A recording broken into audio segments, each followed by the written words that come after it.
The message I got was, you don't need to look for it. Just be yourself. Be yourself, love yourself, and live fearlessly. That's all. Your purpose will unfold for you. You don't have to chase it, pursue it. And so that's when I made the decision to come back. The minute I made the decision to come back, and the seconds I made the decision to come back, it felt like I was starting to come into my body and my physical eyes started to open. I'd been in the coma for a little over a day, like 30 hours. And so my eyes started to open and I saw my family around me. And I started to say to them that, I started to talk and I said, I'm going to be fine. You don't have to worry about me. It's not my time. Dad is here. And I kept saying, Dad is here. So at first they just thought it was the drugs messing with my mind. But they were also elated that my eyes were open and I was coming out of the coma. And so they immediately called the doctor on duty. Now, the doctor on duty was someone who'd never treated me before that morning. He had come in that morning to check on the fluid in my lungs and to remove some fluid, but he'd never treated me before that. And when he walked in the room, I actually called him by his name. I said, "Oh, good afternoon, Dr. Chan." And he said, "How do you know my name?" I said, "Aren't you the doctor that came in this morning and took fluid out of my lungs?" And he said, "But you were in a coma. You couldn't possibly have been aware of that." And I just went, "Oh, I was?" Because for me in that moment, in that state, I was really feeling kind of discombobulated, like I had one foot on each side. I was still somewhat aware that this whole other realm existed right here. It's not like I traveled trillions of miles away into the ethers. It's like they exist right here, this whole other dimension. And that's why I call that the world of love. And this physical dimension and the messages we get from here is the world of fear. The messages we get from there is love. And so I was aware that it's right here. So I didn't know that I had been closed off from this world. So I was saying, really? I was in a coma? Anyway, he left the room and I said to my husband, I said to Danny, why was he so surprised that I recognized him? Isn't he the doctor that said that I won't even make it through the night? Didn't he say that yesterday? And that's when Danny said, he didn't even say that in the room. You couldn't possibly have heard it. He said it down the hallway at the nurse's station. He did not say that in your presence. And that's when they realized something had happened. Okay. Right. A lot to get my head around there. Okay. So let's go back to this term near-death experience for a moment. Now, I want to say right at the start here, I'm very open-minded, right? So yes. I totally am bought into this story and want to learn more. Yes. At the same time, I'm aware that there may be some skeptics who are listening or watching. Yes. Right? So let's just break it down a little bit. Okay? Okay. And I'm reminded of a conversation I had with this neuroscientist, Anil Seth, who is maybe one of the leading researchers in this country and maybe globally in terms of consciousness, but through a scientific lens, okay? And I appreciate that's not everything, right? But in that conversation with Anil, right here at this table, we brought up NDEs. And I think I said something to Anil like, Anil, what do you make of these things? Because there are so many documented cases, right? And he goes, yeah, it's fascinating. He said one explanation for some of them, and I don't want to misspeak for him because he's not here, but my recollection is that one of the things he said was that, look,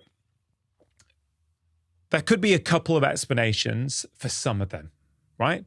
So one might be in an operating theatre where the anesthetic isn't fully, at its max capacity. So maybe, someone's partially anesthetized and they have some sort of awareness. And when they come back, to full awakeness, maybe that's part of the explanation. That's one of the things he said. Also, he said that another biological explanation is that when the body is starting to shut down near death, the visual cortex starts to shut down and the peripheries go first. So often people will describe, I'm not sure you said this, but many people do describe this kind of narrow white light that they see. And he said we could potentially have a biological explanation for that in terms of it's just the periphery of our vision and our visual cortex starting to shut down. First of all, I'd love to know your view of that. Okay. But I guess one thing that wouldn't fit with that is even if you had been anesthetized, right? Even if your visual cortex was shutting down as your kidneys were shutting down and your parts of your brain were shutting down, that doesn't explain how you could have heard something down the corridor in a nurse's station, does it? Yeah, no, it doesn't. So, I'm excited to talk to you. I want to know more about the story. I'm just trying to also be aware that some skeptics may be listening.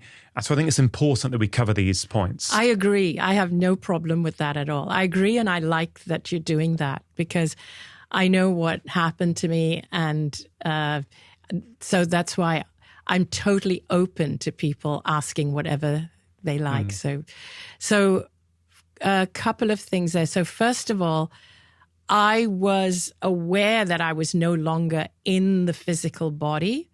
So for me, it did feel like I was expanding beyond that room.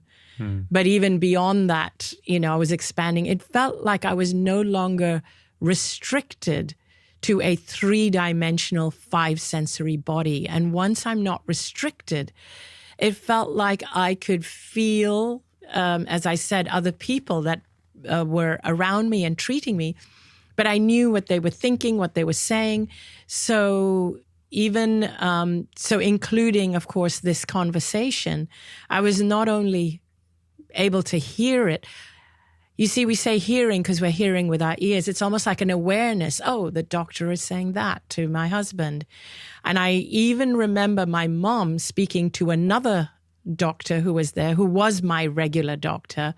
My mom was speaking to him and she was literally begging him and saying, please, is there anything you can do? Is there nothing you can do? And I could feel that he was feeling so awkward. He was just unable to tell my mom that there was nothing that he could do. But I could also sense that he was feeling terrible that he hadn't been able to heal me or help me all these years. So I'm not sure what to put it down to, but I really was not in my body, but I was everywhere.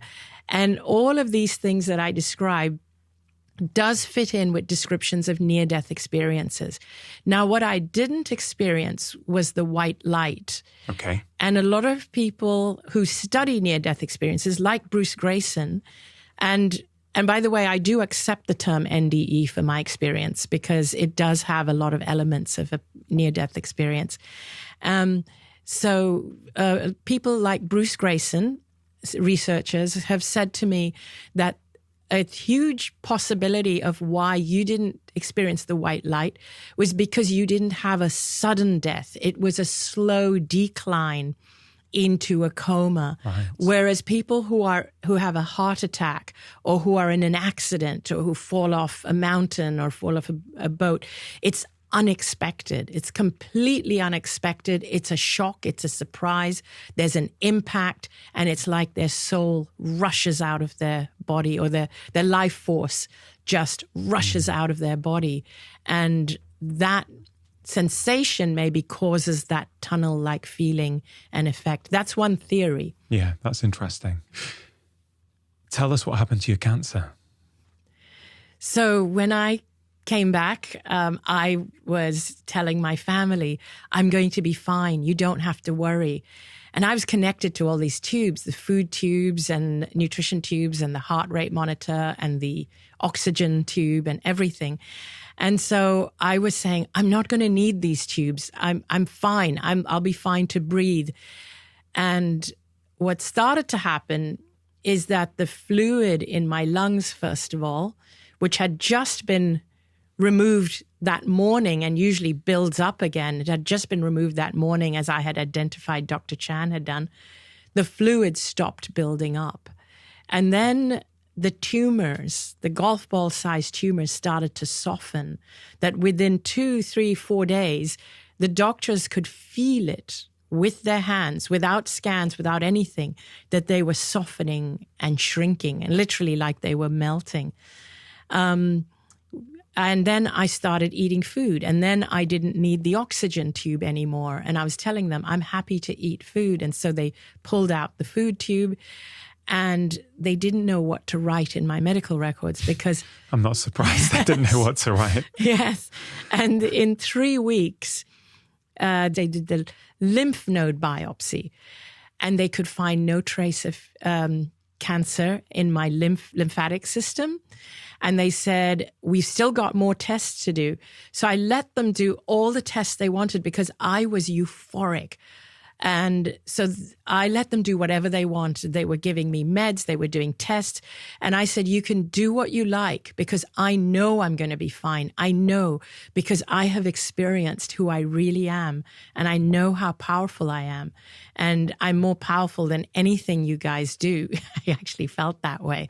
I felt that my soul, when my soul knows, when I know why I'm here, who I'm supposed to be, nothing can get in the way. And so they were so shocked. My doctor, my oncologist, actually made the gesture of tossing my medical file into the trash. He was like, I have no idea what to write in here. This is meaningless. And he just made the gesture as though he was tossing it in the trash. But I had these open skin lesions that I was told would need surgery to heal because my body didn't even have enough nutrition to heal it. But the open skin lesions started to heal themselves. And they were waiting for me to get stronger because my body was still weak. So I started physiotherapy with them in the hospital. They were waiting for me to get stronger so that I could do the bone marrow biopsy, which is more grueling and painful. And they did the bone marrow biopsy, no trace of cancer. And then they did the final scans and MRI. And they were shocked. They said, this doesn't happen. This just doesn't happen. How long after your coma, how long after that day were you told you no longer had cancer?